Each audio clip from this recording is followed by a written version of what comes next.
Welcome to the Condo Web Show, the place where industry experts share their tips, advice, and help answer your questions so you can run a more efficient condo and spend less time in those pesky board meetings.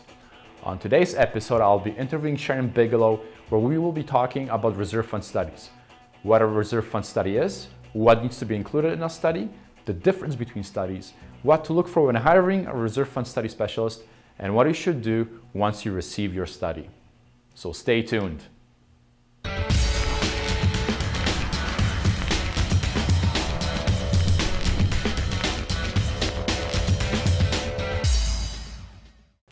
Sharon, thank you so much for joining me on today's interview. I'm super excited that you're here today. We're going to be talking about reserve fund studies. But before we get onto that topic, why don't you introduce yourself to our audience, please? Well, thank you, Raphael, for having me. My name is Sharon Bigelow. I am a reserve fund studies specialist. I have been doing reserve fund studies on my own for almost 10 years now, but have been doing them in total for over 12. That means including probably about 600 studies to date, which is a lot. That's about it about me. And you've educated people on the topic as well. Yes, of course. I always forget about that. So for the past 10 years, I have been a member of CCI and a board member, as well as the education chair at certain times of my career there. And I have taught several CCI courses, including most of the CM courses and all of the reserve fund study courses and other courses that they have. Pretty much anytime somebody didn't show up. Yeah.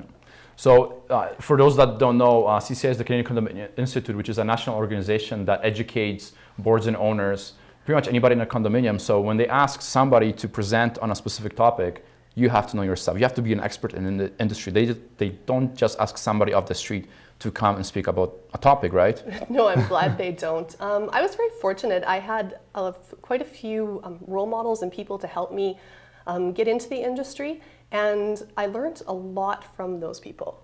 Yeah, it's always good to have good mentors and a good network of people that can guide you in the right direction. So reserve funds, what are they? What is a reserve fund study? Reserve fund study is basically a document that gives you an inventory of your common property, as well as how much it will cost to replace it and when it needs to be replaced. So you're getting a document that has a list of, for example, your shingles and when they're going to need to be replaced and how much you should be putting away now to replace them. Okay. So I guess you kind of tied into it, like why do we need a reserve fund study? Well, I guess some people think it's like, oh, it's just a document that's going to sit in a cupboard somewhere, we're going to revisit it. And what is it for? That actually happened to me, Raphael. One of the first one of the first board meetings I went to, I sat there and argued across the table from an 80-year-old man saying that asphalt would last for 50 years in Alberta. I wish our roads lasted 50 years. 2 hours we sat there and argued about this. And then they looked at me at the end of this board meeting and said, that's okay, we don't use this document anyway. And they shelved it.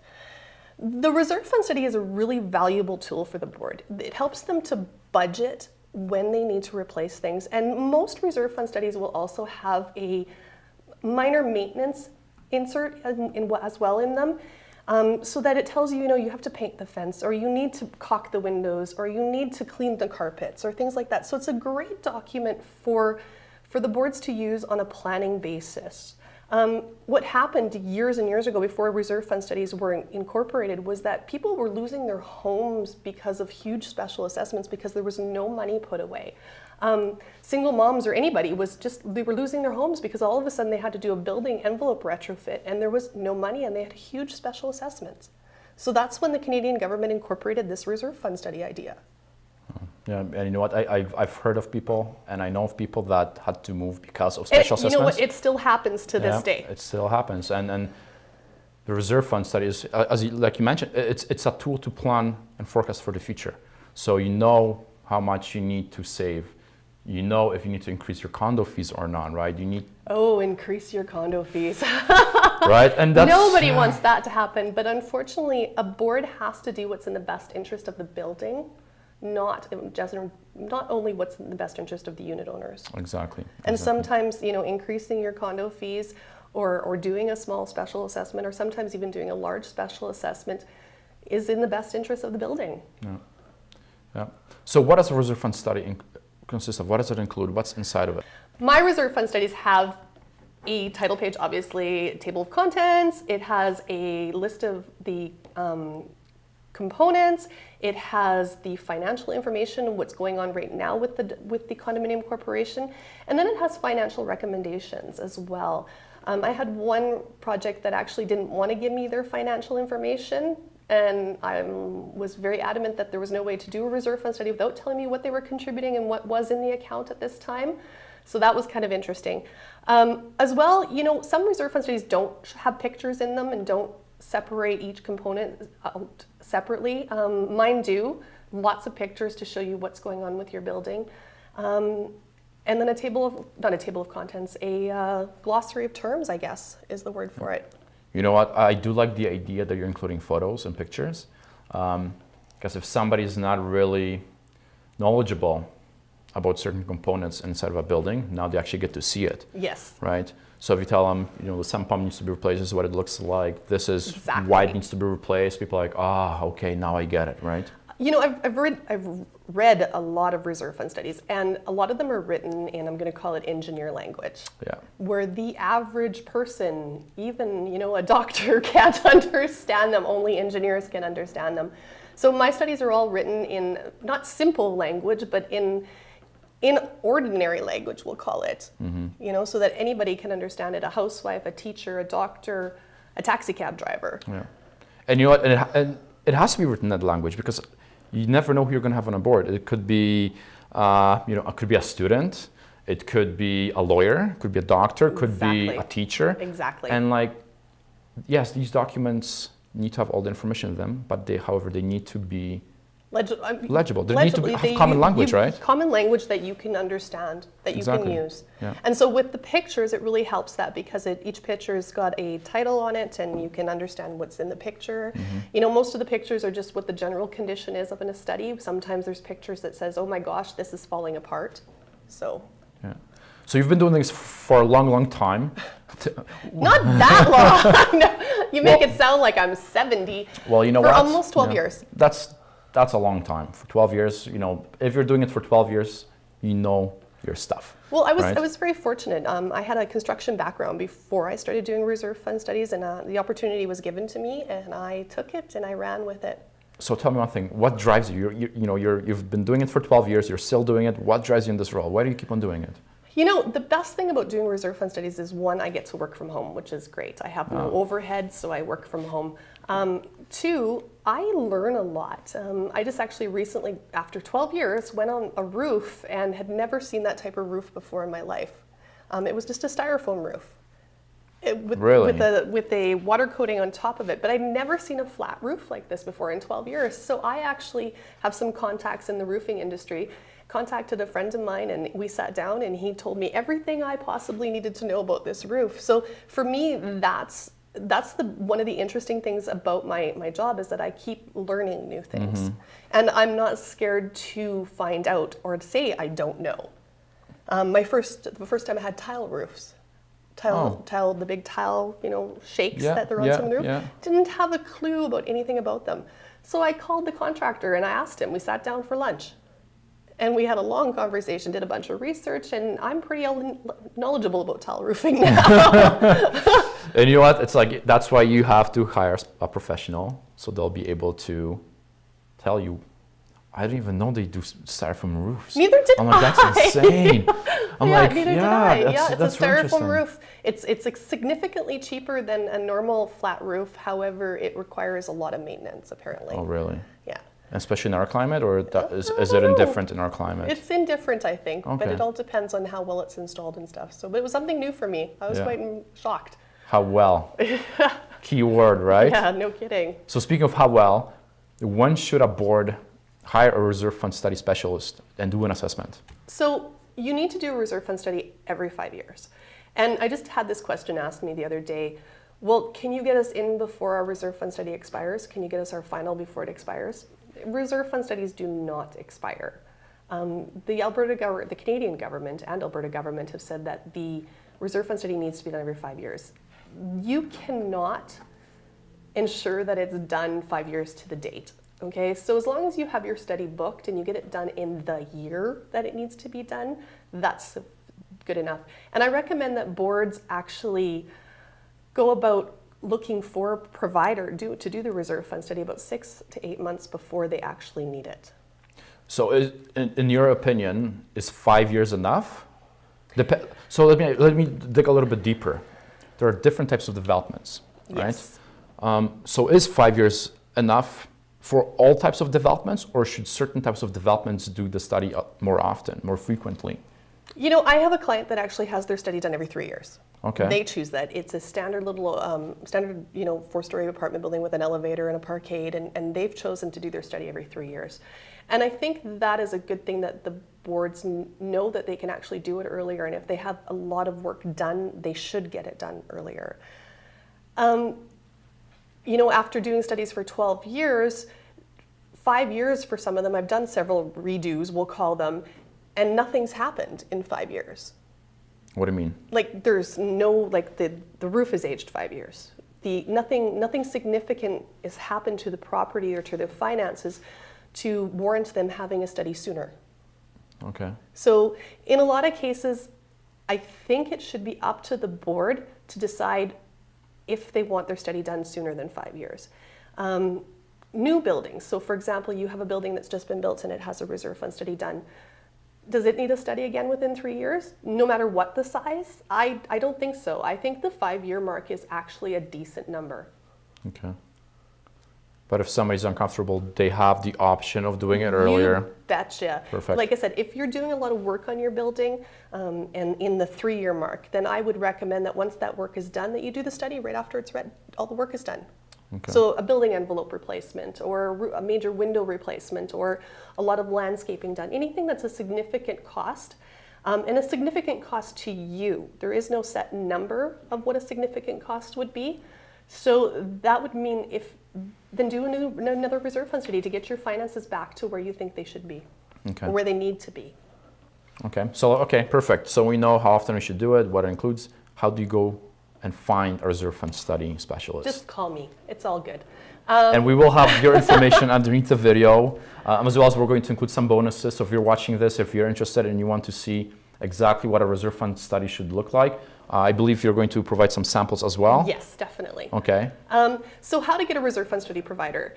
The best way to do that, you could ask your neighbor in condominium corporation. So who's your neighbor besides you? Who did they hire? Were they happy with them? You can call CCI. They will give you a list. You can do an internet search. Just search for reserve fund study consultant or reserve fund studies or anything like that.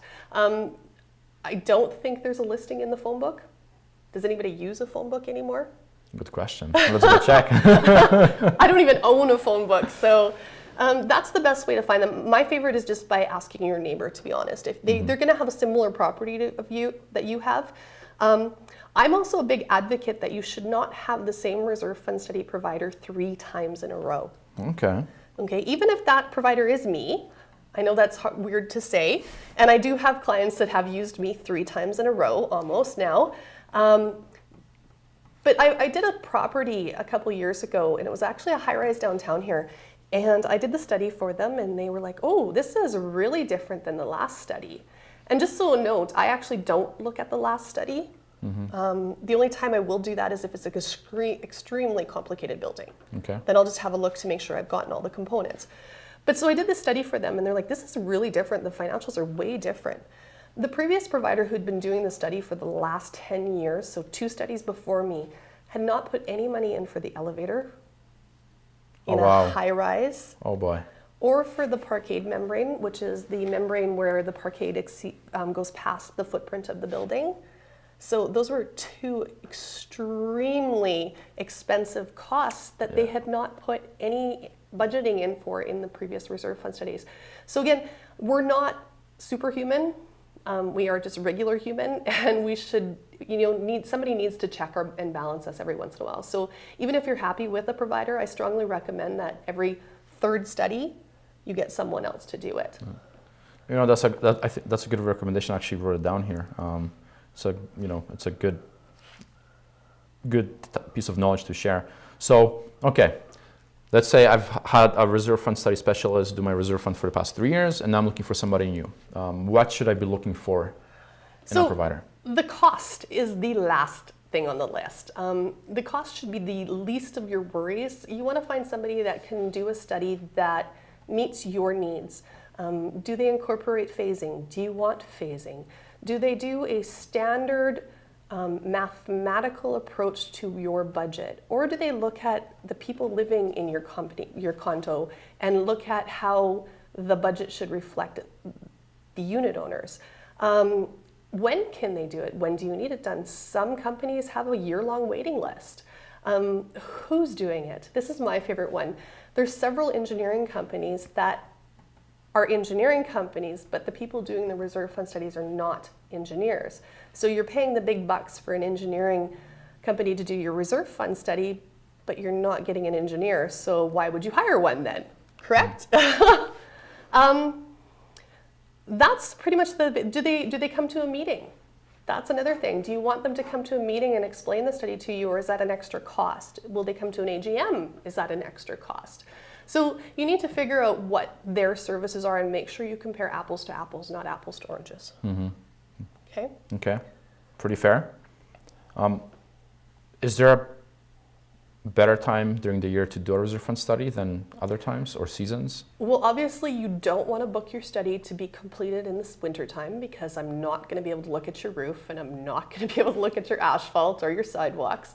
But a lot of times what I do is I do all my exterior site work for the winter before it snows. So then all I'm doing is the interior site work during the winter months. So generally you're going to get a better cost if you book it just before winter and they come out and do the exterior site work before it snows. Summer months and spring months are obviously the busiest time, so don't call anybody and expect a reserve fund study in a month. Yeah, that won't happen. It could happen, but it's going to cost you a lot of money. Yeah.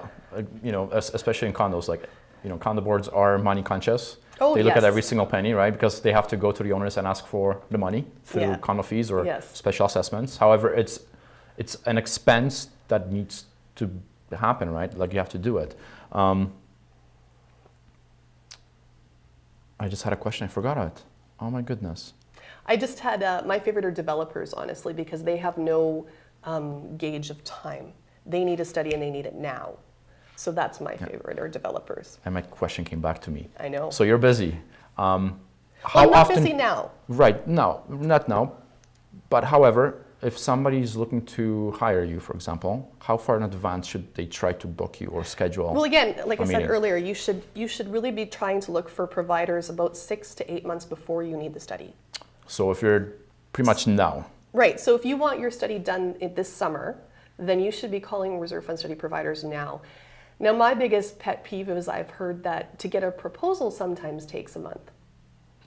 Realistically, with the technology we have now with Google Earth and street shots and things like that, and spin and being able to pull the drawings off the internet, proposals should not take more than a day or two to get to a client. Mm-hmm.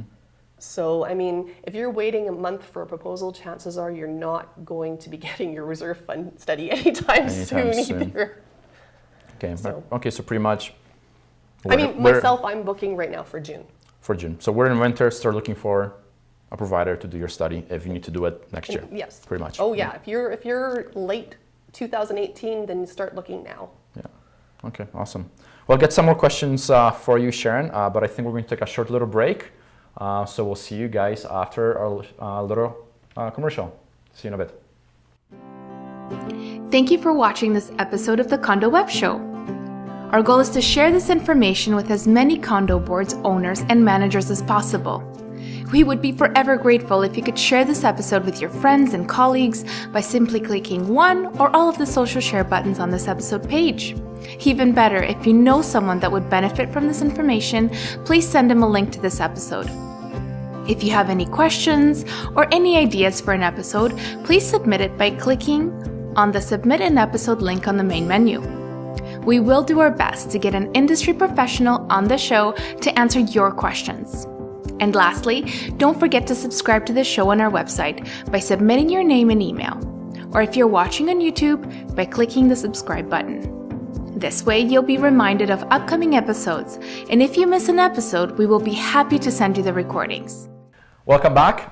So, Sharon, I have a question for you. I might have an answer. Oh, I hope you do. From a board's perspective, before or even during or before the first consultation or the first meeting, is there anything the board can do to prepare themselves before you arrive? So, everything's nice and smooth. We have all the information for you. You look at it, you pick it up, we go, and then we get that proposal, that study, not 6 months from now, but within the next month. So generally how I work, once I start on a reserve fund study, I actually have it finished in a month. Okay, so start to finish, it's done within a month. Sometimes that doesn't happen though, because sometimes I have to wait for things like financial information or the inspection for the units or the bylaws or anything like that. So the biggest thing you can do to get ready to do your reserve fund study is get that information together. So have your bylaws ready, have your financial information ready so that they know what you're contributing to the reserve fund account and how much is in it. Another thing to do, and I do have some buildings that actually do this already, which is great, is they have a list of what's been done in the last 5 years or 10 years or 15 years. They have an inventory of what's been done, when it was done, and how much it cost. So those make my life a lot easier, and that reflects in the price a lot of times. If you have not condo plan drawings, because we can pull those ourselves, but if you have as-built drawings, make those available to the provider. They're a lot more accurate than taking measurements on site, and your numbers and financial information will be more accurate. Right. So basically, a lot of documents for one. A lot of documents. Be prepared to provide, not necessarily a lot, but I mean, you have your financials, you have your budget coming up, you have your bylaws, and you have people on the board that are willing to do the inspections. Most of the time with every condominium, we have to do 3-4 inspections of the interior of the units if it's not bare land. Okay. And to make arrangements for those. I mean, I've had to do those 3 inspections in 3 different nights sometimes. Okay. So talk to your owners and get them on the same boat. Talk to your board members, talk to your owners, figure out who's available to do these inspections with, and have all that information ready ahead of time. Okay. Okay. Always helps to prepare, right? Always does. What is that saying? Your lack of preparation is not my emergency. Something like that. However, in the end, it is, because people want things done yesterday at costs. pennies, right? Yeah. Yesterday costs. Yeah, most definitely. I usually give too, if you have your as-built drawings, if you're in an apartment building and you have your as-built drawings, I usually give like $150 to $200 discount because I'm spending less time on site measuring. Yeah. So. Yeah. Okay. So Sharon, do you have a specific process you go with the board when you're doing the study? Oh my. So generally, once the proposal's been awarded, you get a lovely email from me saying, thank you very much. I will be contacting you near the end of April to arrange for your inspections in May. So once May rolls around, once April rolls around, we'll set up an inspection date and I'll come out to your property and do all the exterior inspections. And then what happens is that includes counting and measuring all of your common property. So, I may not be looking at every building if it's a townhouse project, but I'm going to be looking at it briefly because I have to make sure that I count all the windows and count all the siding and measure all that thing. With apartment buildings, I'm walking around an apartment building probably 5 times in one inspection. Then we do the interior and we measure all the common property in the interior of the building. We look at all the mechanical, balconies, things like that. And then I take all that stuff and I go back to my office and I collaborate it all and put it into spreadsheets and make sure it's all aged appropriately. And then you get a report that says how much you should be putting away. And lo and behold, sometimes I get these reports that come out that say, these people are putting too much away. Mm-hmm. In the 600 studies I've done, that has happened maybe 20 times. Okay. So once you get the reserve fund study, it's a draft copy. Review it, ask questions, email me, phone me. I can even come to a board meeting, which is included in the cost of the study, to sit down with the board and go over the reserve fund study page by page, or just to answer questions, whichever they want to do. Then a final is completed, and then we're done. And somewhere along in that process, you pay me as well. Okay. So we actually look at how much condos contribute, which is a huge Yes. issue. Sometimes that number has been pulled out of the air. Yeah. Sometimes there isn't enough. Right? Oh, most of the time there isn't enough. The majority of the time, I'm going to say 75% of the time, there is an increase of some amount. 10% of the time, there's a significant increase or a large special assessment required. And then, like I said, less than 5%, they're doing okay or too much. Okay. And you know what? That's something I want to get into now, because what happens if somebody doesn't do a reserve fund study and follows the recommendations? Lots of people don't follow the recommendations. So, the short-term issue with that is nothing. Nothing's going to happen. Everybody's going to be happy because you're not increasing the condo fees, and everything's going to be great. However, the long-term implication is that your building is going to fall apart.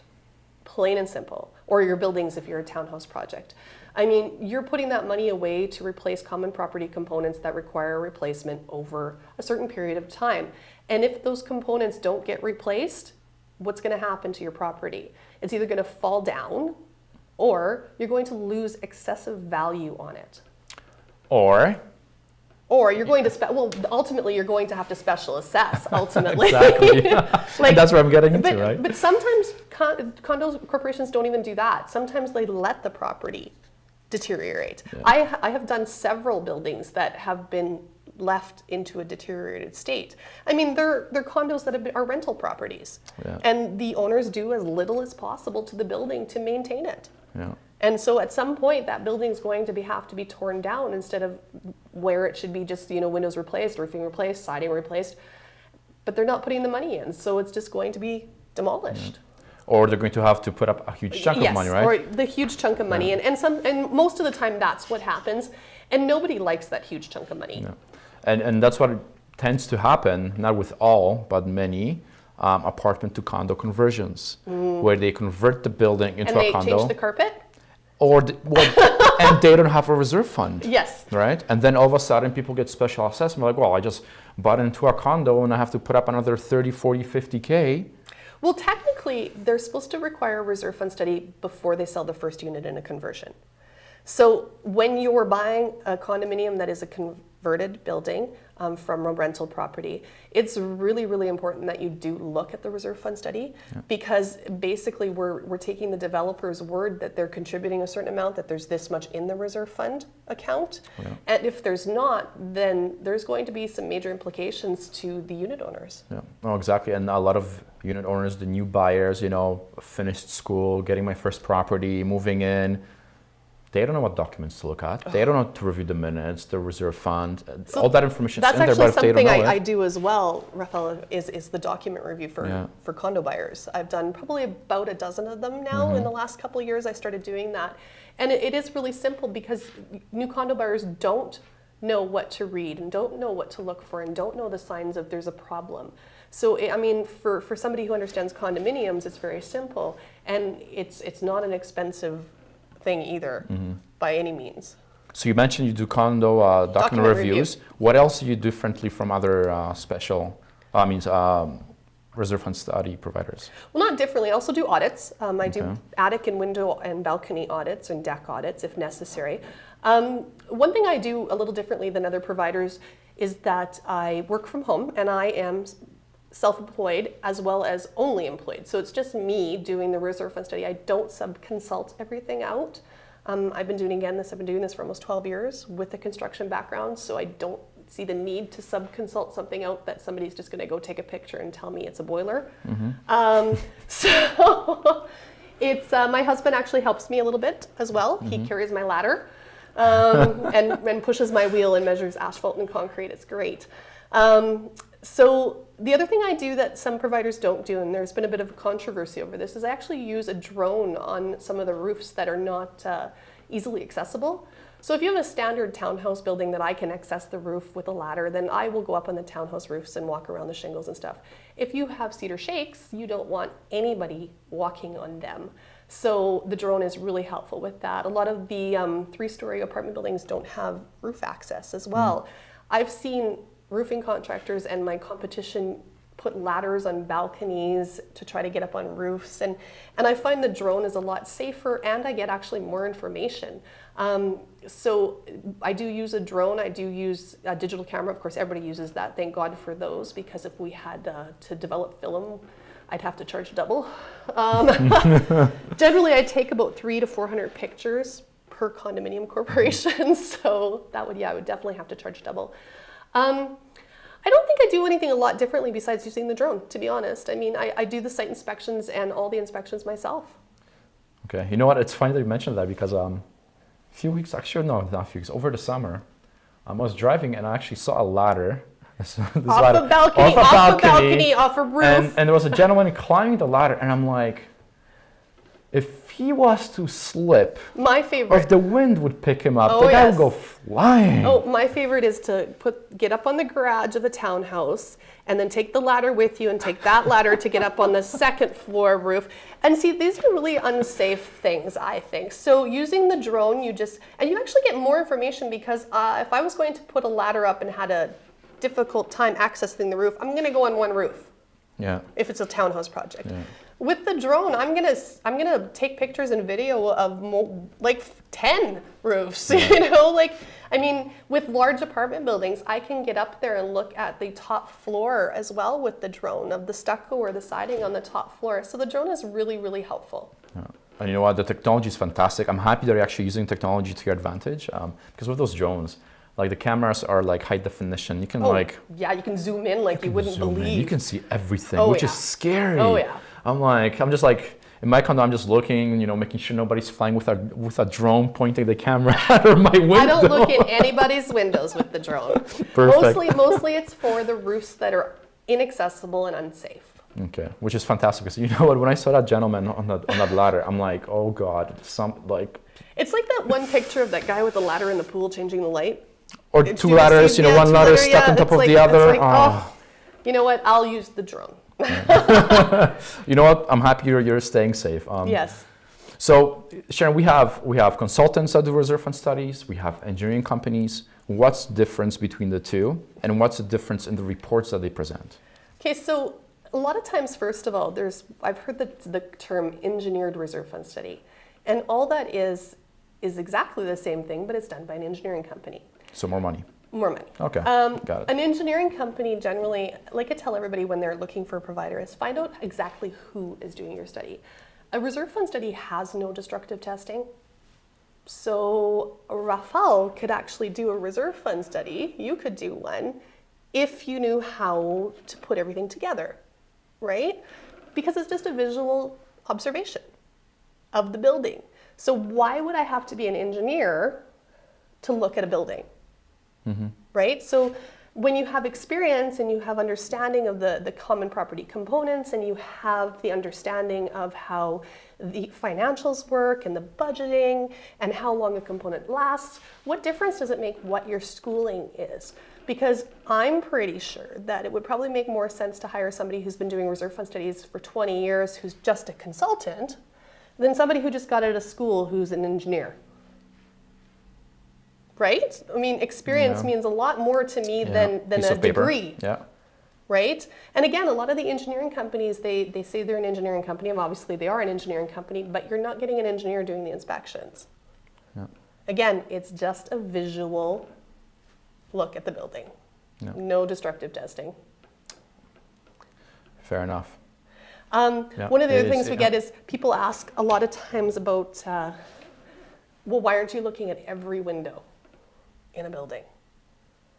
Because if we had to look at every window, your study would cost thousands and thousands and thousands and thousands of dollars. Yeah. If you need something like that, you're looking at audits. And audits are generally where you take one component and look at all of it. Okay. Okay. So speaking of audits, what are the biggest components that you should be auditing more often than, or should you even be doing audits? What you should do audits for. Generally, if your building's under 10 years old, you're not going to do audits for anything unless you notice that you have something that's defective. Okay. So what I've done audits for, I've done attic audits. Okay, so a lot of times when you're doing a reserve fund study, the inspections are you're only going and popping your head into 3 attics in a townhouse property. So how do you know what the insulation is in the other 50, let's say? Because they all vary. Did somebody add insulation on their own? The attic insulation generally in a townhouse property is common property. So you need to know what's in there. So to do an attic audit would be helpful. The person's going to stick their head in the attic, they're going to measure the insulation, determine what type of insulation it is, determine the ventilation in the attic, that kind of thing. Window audits. Window audits are actually only good if you plan on phasing your windows, so phasing the replacement. Otherwise, generally a standard window lasts 30 to 35 years. And if you're noticing that they're starting to fail, which means they're starting to leak or fog up or seep water or wind or anything like that, then you're going to just start replacing them all if they're all 30 years old. But if you need to phase it for financial reasons, which you really shouldn't do, that's when an audit comes into place, because an audit will tell you which ones need to be done first. Okay. I've done deck audits. I actually did a deck audit on a property that was only 5 years old because the decks were deficient. Wow. I've seen that. Yeah, I've seen those. The decks were rotting ahead of time, way ahead of time, because the property was only about 5 years old. So I had done the reserve fund study for them the year before, and then they called me up and said, hey, can you do a deck audit? You wouldn't necessarily do an audit for roofing. Generally, it's windows, decks, and attics. Okay. Okay. What about parkades, parking lots? That would be more, not so much an audit, because an audit is where you're looking at every component, so every window in every building, or every attic in every building. A parking lot or a parkade, if you see or notice or your reserve fund study stresses that you have an issue, you're gonna hire a structural engineer to do a report for you, plain and simple. I mean, there are no ifs, ands, or buts. And make sure you get that structural engineer. Okay. Okay? Don't get a chemical engineer.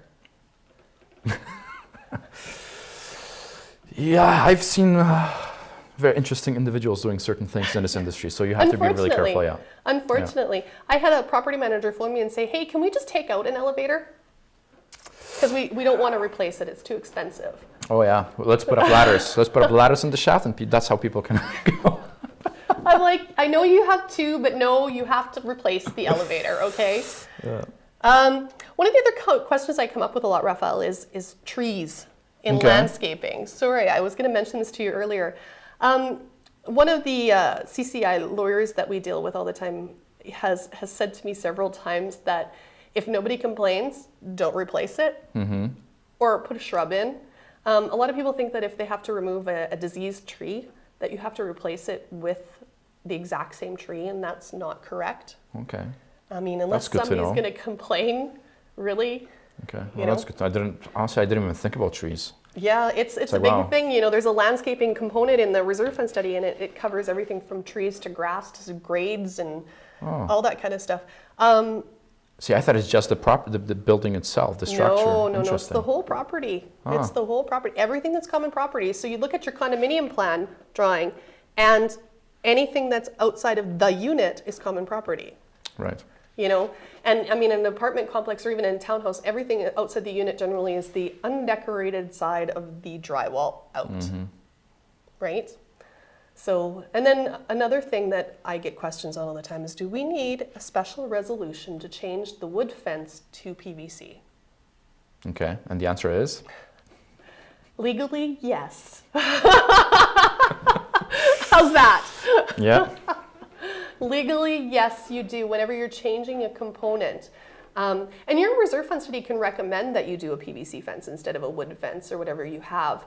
But whenever you're changing a component type, unless that component type is no longer available, for example, the good old-fashioned aluminum windows, we're putting the new vinyl PVC windows in, you don't need a special resolution for that. But when you're changing a component that has a replacement that's the same, you do legally need a special resolution. Yeah. Okay, good to know. See. Yeah. Well, I knew, but maybe maybe you guys didn't, huh? Maybe the answer, yeah. So, I have one more question for you.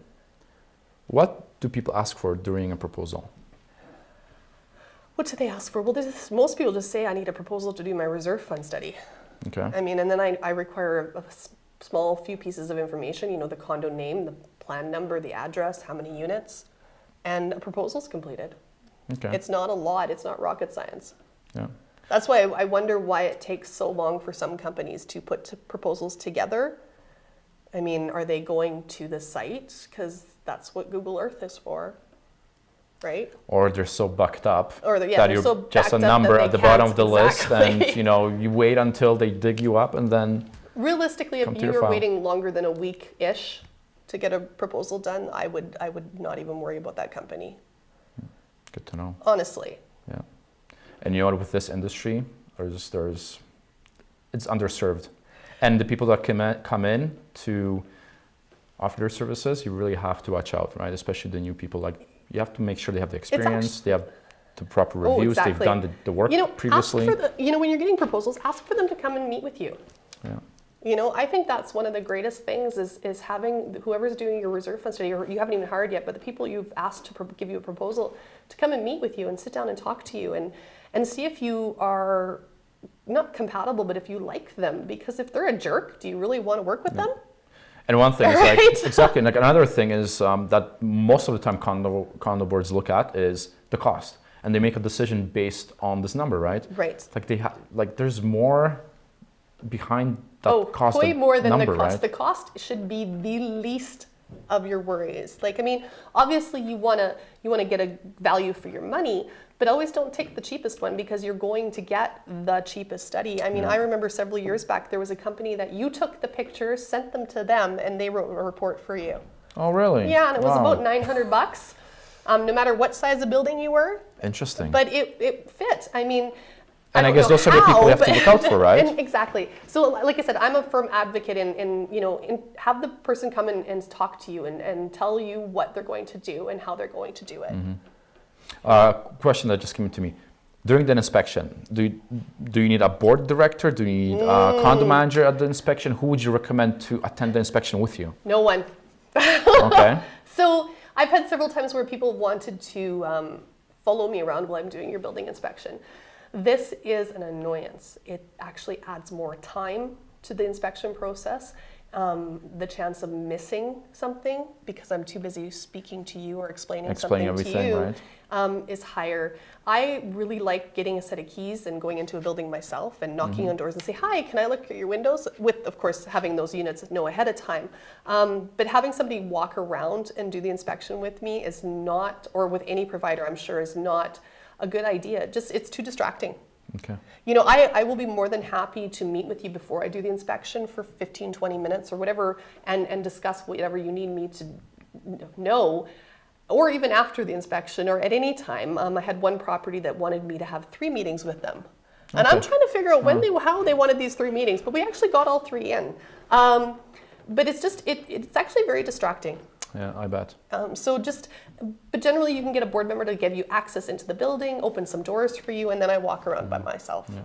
Especially when you have somebody that, you have to explain every single minute detail, right? It's like, well, you're there to do a job and you need to focus on what you're doing instead of having the distractions coming in And exactly, every few seconds, right? And with me, because I have my spouse working with me, sometimes he'll catch something, and if we have somebody with us, he's very hesitant to say something because he doesn't want to have to explain something, if that makes sense. And the same thing, I won't maybe not say something because I don't want to have to explain it to them. I want them to see it in the study. So, I mean, when I'm doing if you're a townhouse and I'm doing your attic inspection, I have no problem showing you the pictures that I just took out of your attic if you want to see them while you're there, obviously. But in general, it's not a great idea. Again, you can meet with the provider before, after, during, not during, but just not during the report. No. There are limits. You're there to do your job, and you need to focus on your task at hand and provide them the right report, right? The right study. There is only one time that it would be great to have the board walk around with you. I've done a couple of spring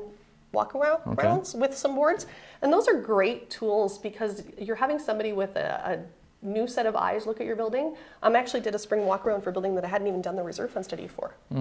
And I was like, oh, look. And then that's when the board walks around and takes the pictures, and you just point stuff out to them and let them know what needs maintenance or what maybe needs to be replaced even. I see. So. Okay. Well, Sharon, I have no further questions for you.